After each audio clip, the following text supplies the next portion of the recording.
Bonjour et bienvenue. Aujourd'hui, on va décortiquer ensemble 3 nouvelles lettres de l'alphabet arabe, le ra, le zaï et le sin. L'idée, c'est qu'à la fin de cette session, leur forme et leur son n'aient plus aucun secret pour qui que ce soit. Allez, c'est parti. Alors, en regardant ce mot, ça peut paraître un peu complexe au premier abord. Mais c'est notre petit défi du jour. Vous allez voir, d'ici quelques minutes à peine, non seulement on pourra le lire sans problème, mais on comprendra aussi toute la logique derrière. C'est promis. Voici notre feuille de route. C'est simple. On va découvrir chaque lettre une par une. D'abord le ra, puis le zaï, et enfin le sin. Ensuite, on passera au moment le plus sympa, assembler tout ça pour lire nos premiers mots.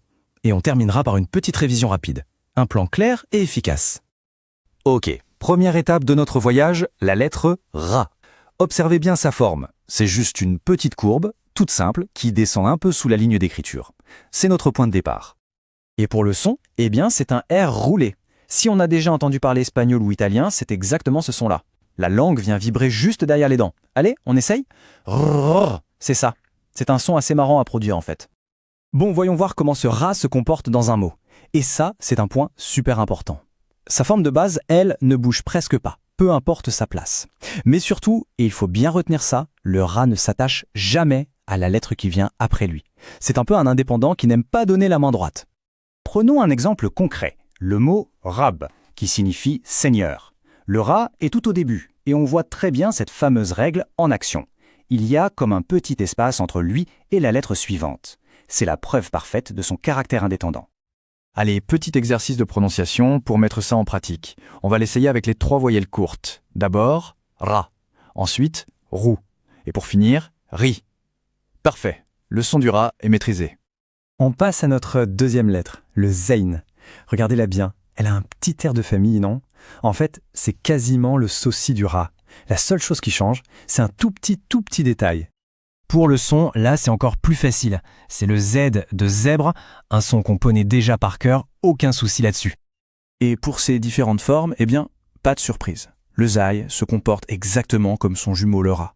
Sa forme ne change quasiment pas, et lui aussi, il refuse de s'attacher à la lettre d'après.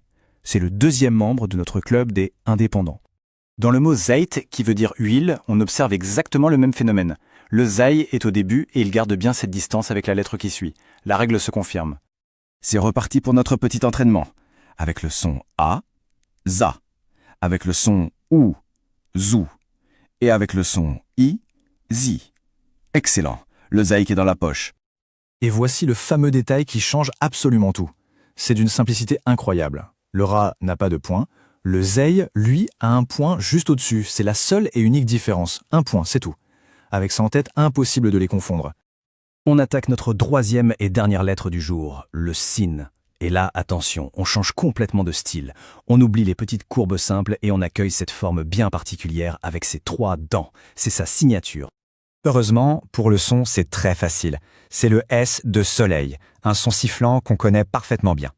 Regardez bien comment il s'écrit.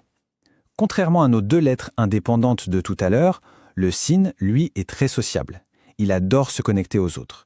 Pour ça, quand il est au début ou au milieu d'un mot, il laisse tomber sa grande boucle finale. Il ne garde que ses dents pour faire la liaison avec la lettre suivante.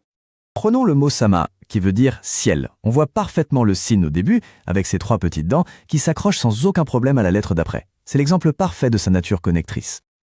Allez, dernier exercice de prononciation de la journée, c'est parti. Avec un A, sa. Avec un OU, sou. Et avec un I, si. Super! Notre répertoire de lettres s'agrandit, c'est génial! Et maintenant, le moment magique. Le moment Eureka. On a toutes les pièces de notre puzzle en main. Il est temps de les assembler et de voir comment tout d'un coup on est capable de lire de vrais mots. On revient à notre fameux défi du début, Razaka.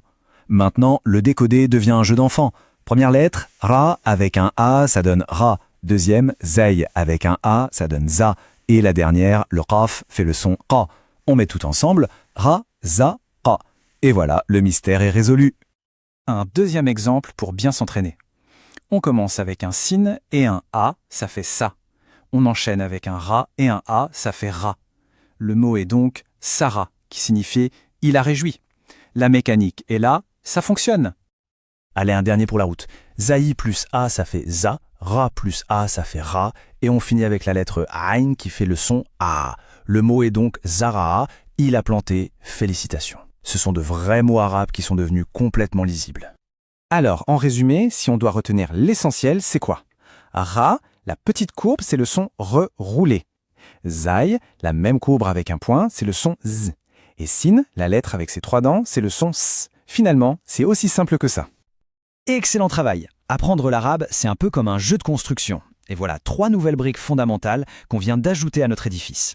La question maintenant, c'est est-ce qu'on est prêt pour la suite? Parce que d'autres lettres, comme le shin, le sod ou le dod, nous attendent avec de nouveaux défis passionnants. On se retrouve très vite pour continuer l'aventure. Surveillez le cours suivant. Si vous avez des suggestions ou des questions, n'hésitez pas à écrire un commentaire.